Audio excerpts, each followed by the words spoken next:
अस्मत्कुरुसमारम्भां यतिशेखरमध्यमां लक्ष्मीवल्लभपर्यन्तां वन्दे गुरुपरम्पराम्. ஆழ்வார்கள் வாழி அருளிச் செயல் வாழி தாழ்வாதுமில் குறவர்தாம் வாழி ஏழ்வாறுமுய்ய அவர்களுரைத்தவைகள்தாம் வாழி செய்யமறை தன்னுடனே சேர்ந்து அகலகில்லே நிறையுமென்னு அலர்மேல் மங்கை உரை மார்பா நிகரில் புகழாய் உலகம் உன்னுடையாய் என்னையாழ்வானே நிகரிலமரர் முனிக்கணங்கள் விரும்பும் திருவேங்கடத்தானே புகழொன்னில்லா வடியேன் உன்னடிக்கீழமர்ந்து புகுந்தேனே அகில புவன ஜன்மஸ்தேம பங்காதிலீலே வினத விவிதபூத உராத ரக்ஷைகதீக்ஷே ஸ்ருதிசரசி விதீப்தே பிரம்மணி ஸ்ரீனிவாசே பவது மம பரஸ்மின் ஷேமுழி பக்திரூபா. श्रीमान् वेंकटनाथार्य कवितार्किककेसरी वेदान्ताचार्यवर्यो मे सन्निधत्तां सदा हृदि. ஸ்ரீரங்கநாதனுடைய பாதுகைகளை குறித்து 1000 ஸ்லோகங்களை ஒரே இரவிலே அருளி செய்தார் வேதாந்த தேசிகன். பாதுகா சகஸ்ரம் என்று வழங்கப்பெறுகின்ற இந்த ஸ்தோத்திரத்திலே பாதுகையினுடைய பெருமைகள் பல்வேறு வகைகளிலே எடுத்து இயம்ப பெறுகின்றன.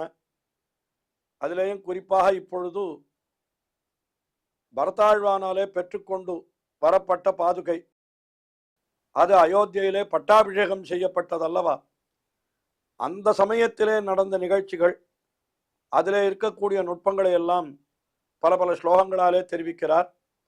இந்த அதிகார பரிகிரக பத்ததி என்கிற ஒரு பகுதியிலே பாதுகா சாஸ்திரத்திலே இப்பொழுது 155வது ஸ்லோகத்தை நாம் அனுபவிக்கிறோம். அதில் என்ன தெரிவிக்கிறார்? பாதுகை பட்டாபிஷேகம் செய்து விட்டு பரதாழ்வான் பக்கத்தில் இருந்து விசிறி வீசிருக்கிறானாம், குளிர்ந்த விசிறி. பெரிய சக்கரவர்த்திகள் எல்லாம் சிம்மாசனத்தில் எழுந்தருளியிருந்தால் அவர்களுக்கு அருகிலே இருப்பவர்கள் விசிறி வீசுவது என்று ஒரு வழக்கம் உண்டு. அதைத்தான் பரதாழ்வான் செய்கிறான். அப்படி பரதாழ்வான் செய்த பொழுது அந்த விசிறியினுடைய அந்த குளிர்ச்சியையும் ஏற்றுக்கொண்டார் பாதுகை.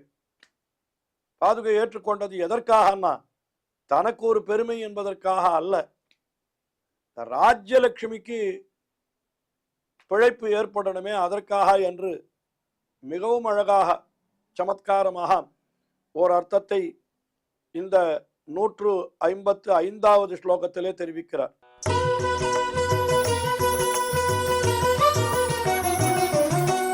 பிராயேண ராம விரஹ வ்யதிதா ததானீம் உத்சங்கம் ஆஸ்ரிதவதி தவராஜ்யலக்ஷ்மீ தாமேவ தேவி நனு ஜீவயிதும் ஜலார்த்ராம் அங்கீச்சகார பவதி பரதோபநீதாம். தேவி ராம விரஹ வ்யதிதா என்னால் ராமன் காற்றுக்கு எழுந்தருளின சமயம், அதனாலே துன்பம் ஏற்பட்டு விட்டது. யாருக்கு? ராஜ்யலக்ஷ்மி. ராம விரக வியதிதா ராஜ்யலக்ஷ்மி. ராமனுடைய விரகத்தாலே, ராமனை விட்டு பிரிந்திருக்கிறபடியினாலே துன்பத்தை அடைந்திருக்கிற ராஜ்யலக்ஷ்மி. அந்த ராஜ்யலக்ஷ்மி என்ன ஆனாள் இப்பொழுது? ததானீம், அந்த சமயத்திலே தவ உத்சங்கமா ஆசிரித்தவதி, உன்னுடைய மடியில விழுந்தாள்னு சொல்ற. யாருடைய மடியில? பாதுகையினுடைய மடியில. ராஜ்யலட்சுமியை இப்ப யார் பரிக்கிறார்கள், தாங்குகிறார்கள் என்னால் ராஜ்யலட்சுமியை இவர்தான், பாதுகை தான் தாங்குகிறது. அதனால ராஜ்யலட்சுமி பாதுகா தேவியினுடைய மடியில விழுந்தாளாம். ராமனை பிரிந்த வருத்தத்தை ஆற்றிக்கொள்வதற்கு வேறு வழி இல்லாமல் இப்படி விழுந்தார். அப்பொழுது பரதாழ்வான் என்ன பண்ணினான்? இந்த பாதுகைக்கு பட்டாபிஷேகம் பண்ணி சிம்மாசனத்தில் எழுந்தருள பண்ணி இருக்கிறபடியினாலே பாதுகைக்கு ஈர விசிறியை கொண்டு விசிறுகிறான். ஜலார்த்ராம். ஜலார்த்ரா என்னால் என்ன? அதாவது நல்லா அந்த காலத்தில் வெட்டிவேர் முதலானவற்றாலே விசிறிகள் செய்வார்கள். அதை ஜலத்திலே நன்றாக தோய்த்து அல்லது நல்ல ஜலத்தை தெளித்து வைத்து அதை எடுத்து விசிறுவார்கள். அப்படி விசிறினால்தான் அதுல நல்ல குளிர்ச்சியான காத்து வரும். என்ன பண்ணினான்னு கேட்டா, இந்த அந்த பரதாழ்வான் என்ன பண்ணினான்? ஜலார்திராம் பரதோபநீதாம் ஜலார்திராம், பரதனாலே செய்விக்கப்பட்ட அந்த குளிர்ந்த விசிறி வீசுதல் இருக்கிறதே, அதை நீ அங்கீச்சகாரா ஏற்றுக்கொண்டாய். எதற்காக ஏற்றுக்கொண்டாய்? என்னால் தாமேவ நனு ஜீவயித்தும், அந்த உன்னுடைய மடியில விழுந்த ராஜ்யலட்சுமி இருக்காளே, அவளை பிழைப்பிப்பதற்காக. அதாவது யாராவது ரொம்ப துக்கம் ஏற்பட்டு அப்படியே மூர்ச்சித்து விழுந்து விட்டார்கள் என்று வைத்துக் கொள்ளுங்கள். உடனே என்ன செய்ய வேண்டும்? அவர்களுக்கு முதல்ல நல்ல காற்று வர வேண்டும். எடுத்து விசிறியால வீசுவார்கள் மடியில. அதாவது கீழே மயங்கி விழுந்தவர்கள் அந்த மயக்கம் தெளிந்து எழுந்திருக்க வேண்டுமானால் அவர்களுக்கு விசிறி வீசுவார்கள். காற்று வீசினால்தான் அவர்கள் அந்த காற்றினுடைய குளிர்ச்சியாலே சற்று ஆசுவாசம் அடைவார்கள். இப்ப ராஜ்யலட்சுமி உன்னுடைய மடியிலே மயங்கி விழுந்து கிடக்கிறாள்.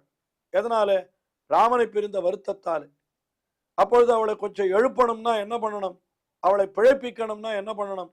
என்னால் அவளுக்கு குளிர்ந்த விசிறியாலே வீசணும். யார் வீசினார்கள்? இங்கே பரதாழ்வான் வீசுகிறான். அவன் எதற்கு வீசுகிறான்? பாதுகையை பட்டாபிஷேகம் செய்து சிம்மாசனத்தில் எழுந்தருள பண்ணி வைத்திருக்கிறபடினாலே அந்த பாதுகைக்கு அவன் வீசுகிறான். பாதுகைக்கு நம் மனிதர்களுக்கு வீசுவது போல பாதுகைக்கு வீசுவார்களா என்றெல்லாம் நாம் கேட்க வேண்டாம். ஏனென்றால் பாதுகை என்கிறது ஒரு சிம்மாசனத்தில் எழுந்தருளி விட்டால் அது அரசனுடைய ஸ்தானம். அதனால அந்த ராமனுக்கு என்னென்ன கைங்கரியம் பண்ணணுமோ அதே கைங்கரியத்தை தான் இந்த பாதுகைக்கும் பண்ண வேண்டும்.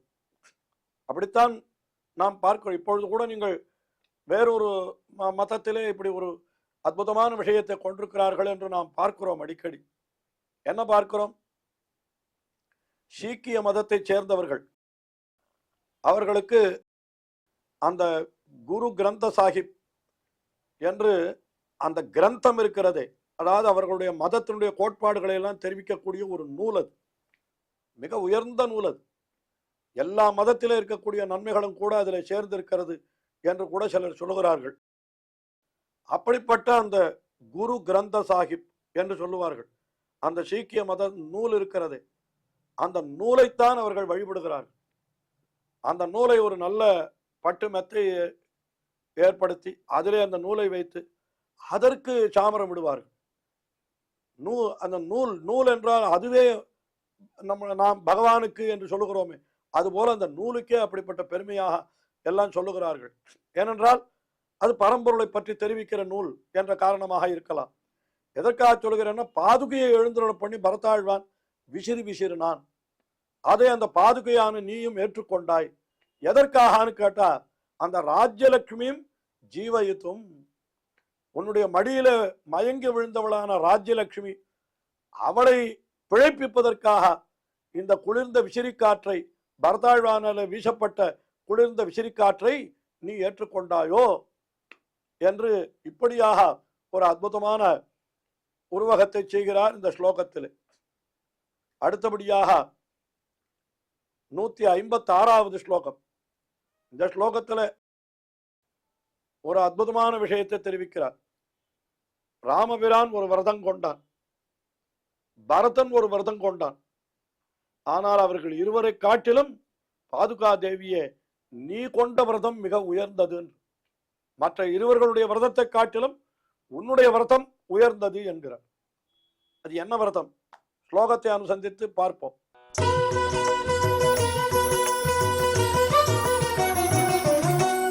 வீரவிரத பிரணயினி பிரதமே ரகூணாம் பிராப்தே சிராய பரதே விரதமாசிதாரம் த்யக்த்வா பதாவனி ததா விவிதான் விஹாரான் ஏகாசிகா விரதம் அபூர்வம் அவர்த்தயஸ்துவம்.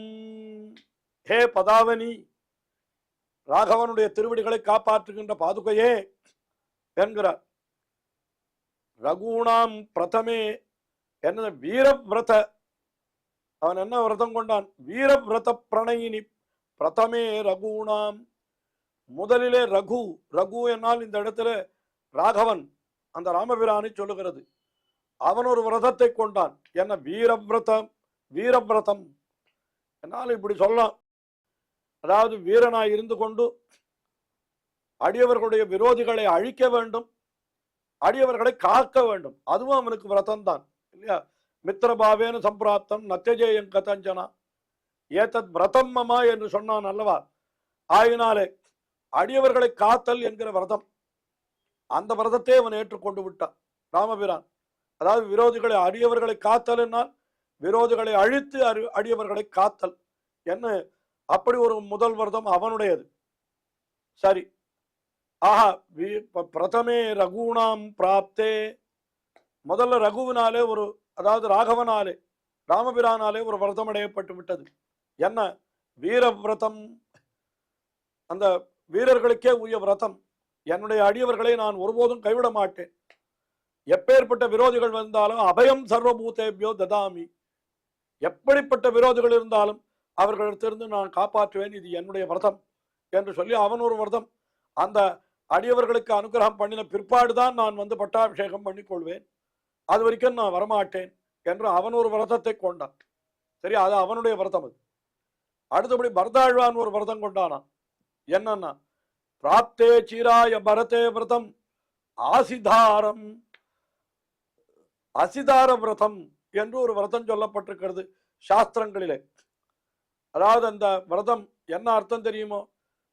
அதாவது நமக்கு மிகவும் பிடித்த வஸ்துக்கள் எல்லாம் அருகிலே இருந்தாலும் கூட அந்த வஸ்துக்களை நாம் அனுபவிக்காமல் இருக்கிறதே, அதற்குத்தான் அசிதார விரதம்னு பேர். அது ரொம்ப கஷ்டமான விரதம். அதாவது நமக்கு வேண்டிய வஸ்துக்கள் ரொம்ப, இப்போ நம்ம மிக விரும்பி சாப்பிடுகிற வஸ்துன்னு வைத்துக் கொள்ளுங்கள், அதையே கொண்டு வந்து வைக்கிறார்கள் நம்முடைய பக்கத்திலே. நான் இன்று உண்ண மாட்டேன், ஏன்னா எனக்கு எது வேணுமோ அதெல்லாம் வேண்டிய வஸ்துக்களை விடணும், வேண்டாத வஸ்துக்களை விடுறது விரதமே கிடையாது. வேண்டாத வஸ்துக்களை நாம் விடுறதுன்னா அதுவே நம்ம விட்டு போய் விடுகிறது. ஆனால் மிக விரும்புகிற வஸ்து இருக்கிறதே, அதையும் கூட நாம் விட வேணும். அதுக்குத்தான் அசிதார விரதம்னு பேர். அதுக்கு ஆசிதாரம் விரதம் என்று இங்கே சொல்லுகிறார். சாதாரணமா இங்கிருந்து கயைக்கு போகிறார்கள், கயை என்கிற புண்ணிய கஷேத்திரத்துக்கு. அங்க போனா என்ன சொல்லுவார்கள் தெரியுமா?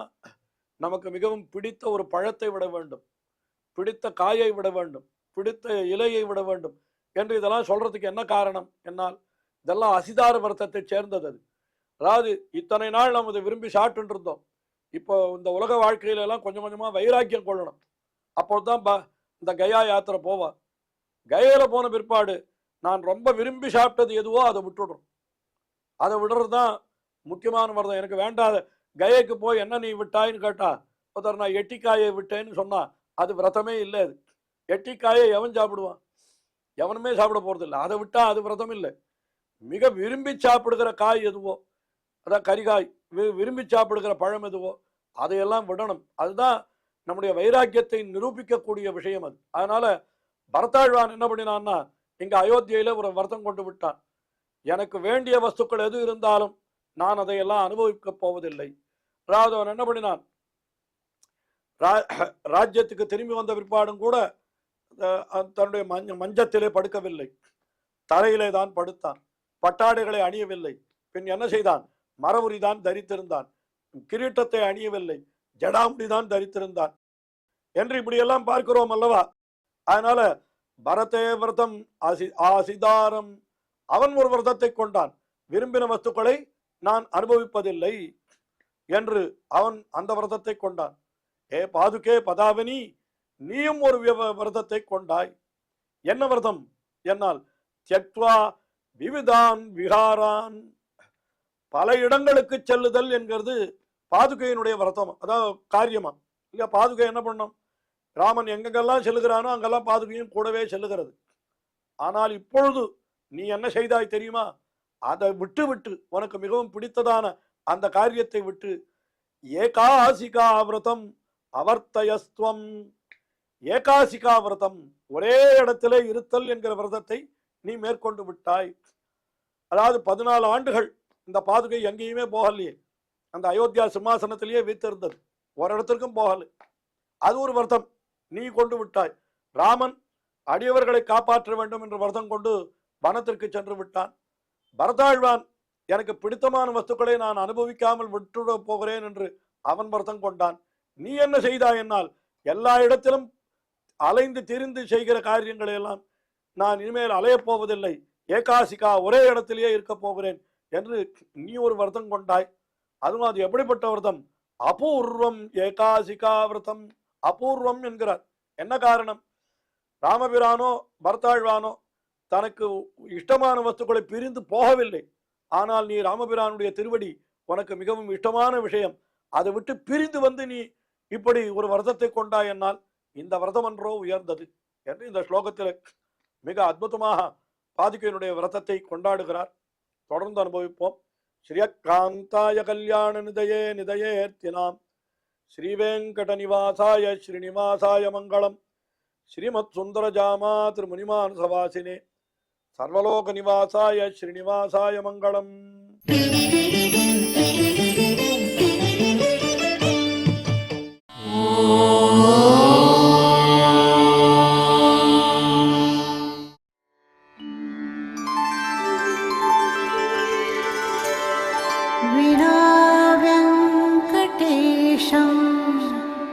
ननाथो ननाथः सदा वेङ्कटेशं स्मरामि स्मरामि.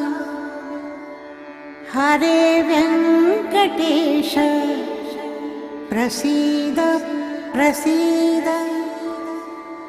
प्रियं वेङ्कटेश प्रयच्छ प्रयच्छ.